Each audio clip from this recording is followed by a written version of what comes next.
हिंगोलीच्या निमगाव परिसरामध्ये गुंड पाठवून महिलेसह मुलाला लोखंडी रॉडनं बेदम मारहाण करण्यात आली। जमिनीच्या वादाच्या कारणावरून पोलिसांमध्ये तक्रार केल्याचा राग मनात धरून 6 ते 7 जणांनी ही मारहाण केली आहे। अमरावतीच्या चिखलदरा परिसरामध्ये लग्नाचा आमिष दाखवून 16 वर्षीय अल्पवयीन मुलीवर वारंवार अत्याचार केल्याची घटना घडली आहे आणि या प्रकरणी आरोपीला पोलिसांनी अटक सुद्धा केलेली असून यावर्षी अमरावतीच्या ग्रामीण भागात 51 अत्याचाराच्या घटना घडकीस आलेल्या आहेत। हिंगोलीच्या सेनगाव परिसरामध्ये अनोळखी व्यक्तीचा मृतदेह आढळून आला आणि यावेळी कुजलेल्या अवस्थेत मृतदेह आढळल्याने परिसरात एकच खळबळ उडाली। मृतदेह 4 ते 5 दिवसांपूर्वीचा असावा असा अंदाज पोलीस वर्तवतात। तिसगाव ते वडगाव रोडवरील एका घरामध्ये चोरट्यांनी चोरी केली आणि यावेळी चोरट्यांनी कपाटामध्ये ठेवलेले 2.25 तोळ सोनं रोख रक्कम सुद्धा लंपास केली आहे। यामुळे परिसरात भीतीचे वातावरण, पोलिसांची गस्त वाढवण्याची मागणी नागरिक करतात।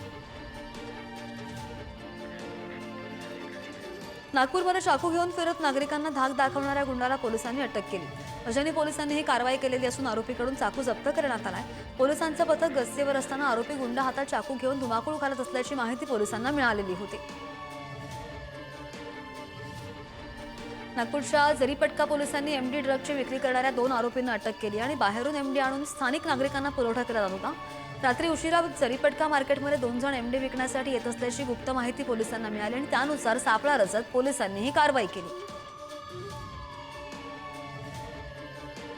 क्रिप्टो फसवणूक प्रकरणी काल अटक झालेली आहे। क्रिप्टोकरन्सीमध्ये मोठा परतावा मिळवून देण्याचा आमिष दाखवून 1,03,00,000 रुपयांची फसवणूक करण्यात आलेली होती आणि या प्रकरणी सायबर सेलने त्यांना अटक केली आहे। सांगलीमध्ये भाजी विक्रेता आणि खुनाच्या गुन्ह्यामधील आरोपी महेश कांबळे याचा खून करण्यात आला। वडिलांचा खून केल्याने त्याच्या आईसोबत असलेल्या अनैतिक संबंधांच्या रागामधून मुलानं मित्राच्या मदतीने हा खून केल्याचं सांगितलं जात आहे। दरम्यान दोघेही संशयित फरार असून पोलीस त्यांचा शोध घेत आहेत। उद्योजक संतोष लड्डा यांच्या घरावर 15 मे रोजी दरोडा पडलेला होता आणि दरोडेखोरांनी घरातील 5.5 किलो सोनं आणि 32 किलो चांदी लुटून नेलेली होती। या प्रकरणामध्ये 13 आरोपींना अटक झाली आहे। अमोल खोतकरचा पोलिसांनी एन्काउंटर केला आणि या प्रकरणी पोलिसांनी नांदेडमधून दरोड्यामधील 20 तोळ सोनं जप्त करत एकाला ताब्यात घेतलंय। संभाजीनगरच्या गंगापूर शहरामध्ये मित्रानेच मित्रावर गोळीबार केल्याची घटना घडली। प्रेम प्रकरणामधून गोळीबार झाल्याची प्राथमिक माहिती। तरुणावर 4 गोळ्या झाडलेल्या असून तो गंभीर जखमी आहे। त्याच्यावर घाटी रुग्णालयामध्ये उपचार सुरू आहेत। घटनेनंतर आरोपी पसार झालाय। लातूरसह नांदेड जिल्ह्यामधून दुचाकी चोरणाऱ्या दोघांना अटक झालेली आहे। स्थानिक गुन्हे शाखेने ही कारवाई केली आहे। या कारवाईमध्ये आरोपींकडून चोरलेल्या 3,30,000 रुपये किमतीच्या 8 दुचाकी जप्त करण्यात आलेल्या आहेत।